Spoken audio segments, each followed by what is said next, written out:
Get texting. Now, for many, it's the biggest investment and the most difficult decision they'll ever make. But now, buying or selling a house has become even more of one of those money-juggling acts. Now, although residential sale prices have risen over the past 3 months, current vendors are having to take around 6% off their asking price in order to achieve a sale. So does this mean the real estate market is heading for a fall? We hit the streets to find out first what you think.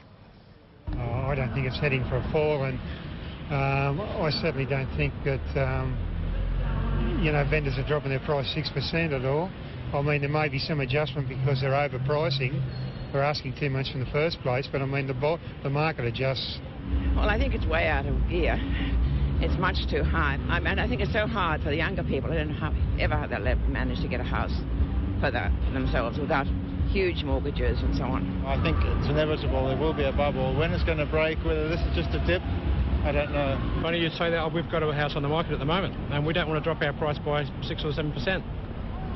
But yeah, I think that's the reality of the market. I think it is a little bit flat.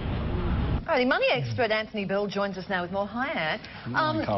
Could you explain this to me? If the average price has risen, but people are having to knock money off the asking price, I don't get it. Okay, so what's happened is that people have got on it. They're selling property in that $300,000, $400,000, $500,000 range, and they've been getting some great prices for it. So people are taking their properties to market in that range for a little bit higher than what they're probably worth, and they're sitting on the market just a little bit longer. The big thing is that interest rates have a massive effect, Kyles, on what happens with property value. So every time it goes up a little bit, people go, well, that's going to cost me more paying back to the bank, so I think I'll pull back a little bit. So we've got to keep in the back of our minds that property is a good long-term investment.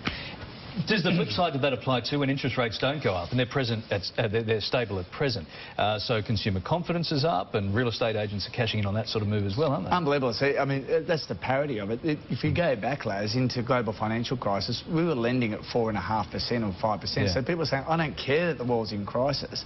I can buy a property and pay half of what I used to pay back when the market was up at around 9% interest rate. So people don't care that the world was turning down. They care about what hits their bottom line. Yes. And if it's affordable and they keep their jobs, property generally starts heading upwards. OK, well, let's talk about the new home market and building. There's still a big consumer demand out there, isn't there, for existing homes? And I think this, Kyle, is that I think Australian property, executive statement, is a strong thing going forward. A very simple stat on that is that our immigration rate plus our birth rate over our death rate is double the amount of new home starts. So in that old economic language of supply and demand, it probably means that prices have to go up because there's not going to be enough property to house our populations in the future. And Australian property, compared to the rest of the world, is actually very cheap. Okay. So I should be building retirement villages. That would be a good investment, wouldn't it? Well, except if you're actually, yeah, they said retirement villages, but you can't be seen to make money off the old, Kylie. Okay. Oh, I don't know. Cha-cha lessons in the lunchroom. Yes, I could conduct them. Yes, you could.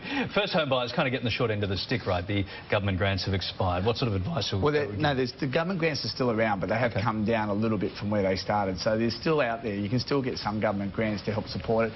Look, as a first home buyer, look for infrastructure. Look for a place where there's shopping centres, close to transport, police stations. They generally support a strong property market. Follow trends of emerging suburbs and watch, the prices that are achieving in suburbs that are a bit far away from the primo ones.